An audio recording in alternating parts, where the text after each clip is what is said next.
Alright, so today I'm back with yet another chapter review, and today we will go over chapter 250, which is insane. And I know that I always say that in the beginning, but trust me, this time it's even crazier, so be sure to stick till the end, because you don't want to miss it. Anyway, my name is Natsu. I'm gonna stop talking and let's get right into the chapter. However, before that, please double check if you are subscribed to the channel, as you don't want to miss my chapter reviews. And while you're already down there, you can always leave a like, comment, and also join the Discord down below. And with that out of the way, let's finally get into it. Anyway, so we begin chapter 250 by going into Isagi's mind for a quick second. He looks at the PXG team and says that they both have an offense built around Shidou, and also an offense built around Rin. With Karasu and Zantetsu helping Shidou and Nanase and Tokimitsu helping Rin, Isagi is looking more serious than ever as he says that even though they prepared countermeasures against both systems, they couldn't predict that they would deploy both systems simultaneously. Comparing it to playing a new video game whose degree of difficulty is entirely unknown, therefore the title of this chapter is unknown. Anyway, PXG has a throw-in and it's Choppa who does it. He throws it so that it lands with Tokimitsu, who's already in a battle with Grim. Reichi tells the Bastard Munchen team that they better not slack off on the defense, or he will personally kick their ass. Hiyori adds in by telling them to not lower the backline, but instead lower PXG's options. Isagi is looking at this from afar, saying that everyone understands the situation and is adjusting on the fly, but on the same time, they are barely holding on. Tokimitsu, Nanase and Karasu pass each other, which ensures that the ball stays with them. After that, we go back to Isagi again, who thinks that on top of adjusting to their formation, the most important thing for them is not to let Charles get his chance to roam around and play freely. And it's crazy to think that Charles is the league's youngest playmaker or even player. Charles is up against Reichi, and we can see in his eyes that he is planning something devious. Isagi is looking at the other players on the team saying that the others also know that as soon as Charles has the ball, PXG's offense shifts to an entirely different level, which is why Reichi, Kiora, and Hiroi is constantly keeping their eyes on Charles. But suddenly, Isagi notices that something is off. He sees that Charles is actively looking for the ball, but realizes that the timing is off, and that Reichi isn't looking at the ball right now, which means that Charles will soon try to get the upper hand. Isagi says that he knows this for a certain, as he thinks that Charles without a doubt also has Metavision. And just look at that, Isagi was spot on, as when Reichi went to look at the ball, Charles took his chance to get behind him and to get himself free. Shiguma saw this and was able to get off a pass towards Charles. Isagi knows that if the pass goes to Charles, then they will be in big trouble, as it will open up tons of attacking opportunities for PXG. And just therefore, he is determined to not let that happen, as he looks at the timing off both the ball and Charles to then get right in between them and stop the pass from reaching Charles. Isagi thinks that he was right on the money and is ready to go back out there. However, Charles is just looking at him from the side, making such a silly face, which just makes me smile for some reason. Anyway, Charles is impressed by Isagi and says that he is terrific, and also says something in France which I translated to Mr. Ahoge, but I'm not sure what that is supposed to mean, and Isagi isn't too sure either, as he looks really confused and lost. Isagi then thinks that he's actually rather fond of Charles's hairstyle, which is a bit random to think about in the middle of a football game, but sure. Charles then asks Isagi if he has those eyes, which makes him see the same thing that Charles does, basically just confirming to us that Charles has Metavision, which was to be expected to be fair. We then see Grim and Ness's trading passes with each other, and as that is going on, Charles tells Isagi that he likes to play a tactician over a physical brute, and tells Isagi to do it and to see which one of them is able to control this match. Isagi seems a bit frustrated as he just calls Charles a cheeky, arrogant little brat, which is spot on. Anyway, Ness shoots a long pass over to his master Kaiser, who controls it flawlessly.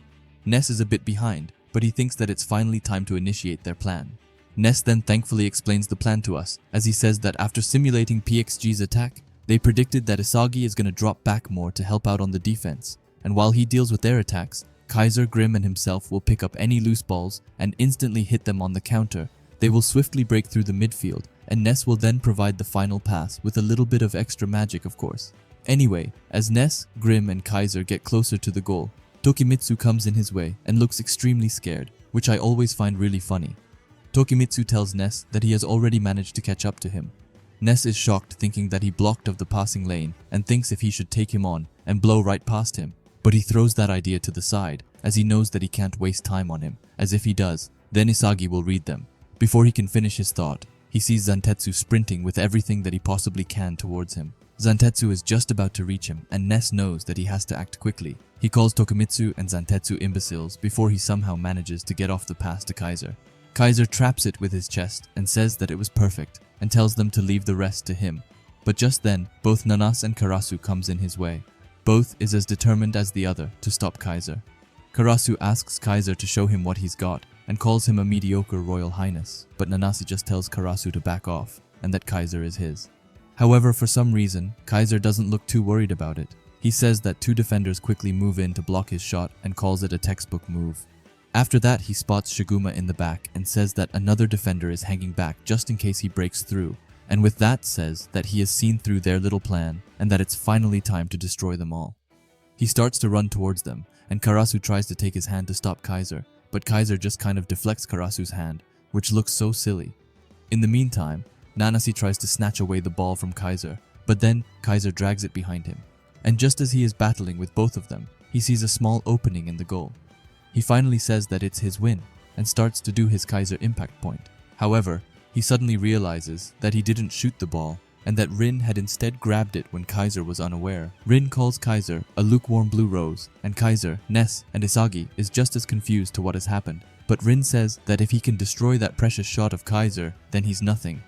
Rin now has the ball, and is actually looking cooler than I've ever seen him. He's got some kind of aura around him, which makes him look invincible. And with Rin having control of the ball, Isagi says that he's coming. The text at the bottom says, Kaiser shakes off Karasu and Nanase, but at the last second, Rin swoops in and steals the ball, preventing the Kaiser impact. As the action swings back in the other direction, all eyes are now on Blue Lock's number 1. Alright, let's get into this monster of a chapter. I really like how Isagi just shut down Charles in the beginning, and I also like how Charles made it into a competition between the two of them to see which one of them is able to control the game the best. It's kind of like what Isagi did to Nico in the first selection. And no, I haven't gotten over how goofy Charles looks in this panel right here, and I don't think I ever will, to be honest. Anyway, now, let's talk about the superstar of this chapter, which of course is Blue Lock number 1, Itoshi Rin. Before Rin came, and we saw that Kaiser had an opening, I was sure that we were going to see the first goal of the series, so I was so shocked when I saw that Rin had somehow swooped in and taken the ball from Kaiser's feet. I don't know what it is, but Rin looks so incredibly cool right now. Just the pose he did, and then followed by this panel, when we see his absolutely crazy aura, is honestly mind-blowing. And to think that it's Rin's time to go on the offensive is insane. And I'm not sure if I can wait a whole more week to see what is going to happen, but I guess we have no choice. Anyway, yeah, this is just my thoughts on it, and please leave your thoughts and theories down in the comments as I love reading them. If you like Blue Lock and videos like this, then I would highly suggest you subscribe to this channel, and while you are at it, leave a comment and a like as it helps out with the algorithm a ton. And if you are curious to see another video of mine, then please watch the video which will be popping up on the screen now. Anyway, thanks for watching and have a great day. Bye.